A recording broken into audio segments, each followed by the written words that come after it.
ये 28 जून 1981 की वो खूनी रात थी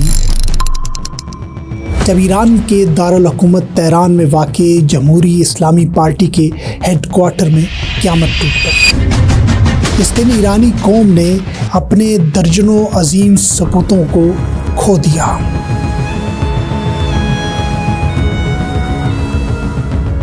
ये वो अजीम लोग थे जिन्होंने इनकलाब-ए इस्लामी की बुनियादों को अपने खून से मजबूत किया था।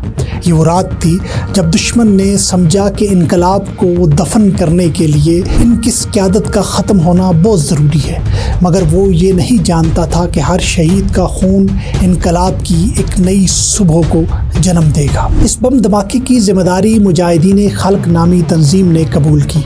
एक ऐसा गिरोह जो ख़ुद को बज़ाहिर तो इनकलाबी कहता था, लेकिन जल्द ही अमेरिका, इसराइल और सद्दाम हुसैन जैसे ईरान दुश्मनों की गोद में जा बैठा था। ये तंजीम इनकलाब इस्लामी की राह में सबसे बड़ी रुकावट बनने की कोशिश कर रही थी। इस वक्त मुजाहिदीन खल्क के रवाबित CIA, इराकी बासी हुकूमत और इसराइली मोसाद से बराह रास्त थे, जो ईरान में इस्लामी हुकूमत को ख़त्म करने के लिए दरपे थे।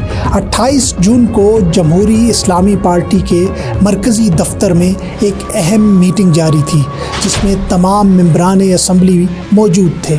इस इजलास में मुल्क के मुमताज़ सियासी और इनकलाबी कायदीन भी शरीक थे। रात के तकरीबन 9:30 बजे जैसे ही गुफ्तगू ज़ोर पकड़ने लगी, बहस व मुबाहिसा हुआ, एक ज़ोरदार धमाका हुआ और लम्हों में हर तरफ खून, चीखें और खामोशी छा गई। ये बम एक ख़ास नशिस्त के नीचे नस्ब किया गया था और धमाका इतना शदीद था कि इमारत के परखच्चे उड़ गए। इस अलमनाक धमाके में कम अज़ कम 73 इनकलाबी कायदीन शहीद हुए। इनमें सबसे नुमाया नाम आयतुल्लाह डॉक्टर मोहम्मद हुसैन बहिश्ती का था, जो ईरान की अदलिया के सरबराह थे और इनकलाब के नज़रियाती मोमार समझे जाते थे, और वो इमाम खुमैनी के सबसे करीबी साथी थे। इमाम खुमैनी ने इन्हें एक उम्मत के बराबर करार दिया था। इनके अलावा मोहम्मद मुंतज़री, जो एक मारूफ इनकलाबी मुफक्किर थे और अमली मैदान के मुजाहिद थे, वो भी इस रात को शहीद हुए। मोहम्मद जवाद बाहुनर और अली रजाई, जो बाद में वज़ीर आज़म और सदर के मनसब तक पहुँचे, इस हमले के फौरी बाद बच तो गए, लेकिन कुछ ही हफ्तों बाद एक और दहशतगर्दी के हमले में शहीद कर दिए गए। इसके अलावा दर्जनों वज़रा, पार्लियामेंटेरियंस, उलमा और इनकलाबी कारकुन इस हमले का निशाना बने। दुश्मन ने सोचा था कि अगर क़यादत को ख़त्म कर दिया जाए तो इनकलाब ख़त्म हो जाएगा, मगर उसे ये मालूम न था कि इनकलाब कोई फ़र्द वाहिद नहीं है। वो किसी एक शख्स पर उसका इन्हिसार नहीं है, बल्कि अक़ीदे, कुर्बानी और ईमान पर इस्तवार होता है।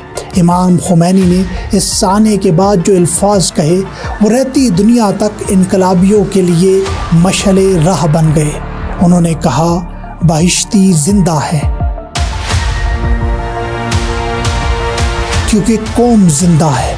हमें शोदा का गम है, लेकिन हमें उनके मिशन को हमेशा जारी रखना है। उनके इन अल्फाज ने पूरी कौम को हिला कर रख दिया और कौम ने दुख को ताकत में बदलना सीख लिया।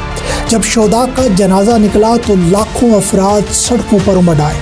पूरा ईरान एक अजीम जनाज़गाह बन गया। हर आँख अश्कबार थी, लेकिन हर दिल में इनकलाब की रोशनी पहले से ज़्यादा रोशन हो चुकी थी। दुश्मन को इस हमले के बाद ये अंदाज़ा हुआ कि वो न सिर्फ इनकलाबी क़यादत को जिस्मानी तौर पर ख़त्म ना कर सका, बल्कि उसने अफ़कार और नज़रियात जो उस इनकलाबी क़यादत के थे, उसको मज़ीद गहरा कर दिया है। मुजाहिदीन खल्क और उनके पुश्तगान इस वाक़े के बाद अवामी हमायत से मुकम्मल तौर पर महरूम हो गए। रियासती इदारों, सपा पासदारान और बसीज फ़ोर्स ने मुल्क भर में दहशतगर्दी के नेटवर्क को बेनकाब किया और ईरान को इस फितने से महफूज बनाने के लिए हर मुमकिन इक़दामात उठाए। ये बम धमाका इनकलाब को तो रोक ना सका, लेकिन शोदा के खून से लिखी गई तारीख़ ईरान हर शहरी के दिल में महफूज हो गई। आज जब भी ईरान के इस्लामी निज़ाम की बात होती है तो इन अजीम कुर्बानियों को याद किया जाता है। आयतुल्लाह बहिश्ती और उनके रफ़क़ा ने जान देकर इनकलाब को नई ज़िंदगी बख्शी। ये वाक़या हमें याद दिलाता है कि एक नज़रिया जब आवाम के दिल में जागुज़ी हो जाए तो किसी भी बम धमाके या किसी भी दहशतगर्दी की कार्रवाई से इसे ख़त्म हरगिज़ नहीं किया जा सकता।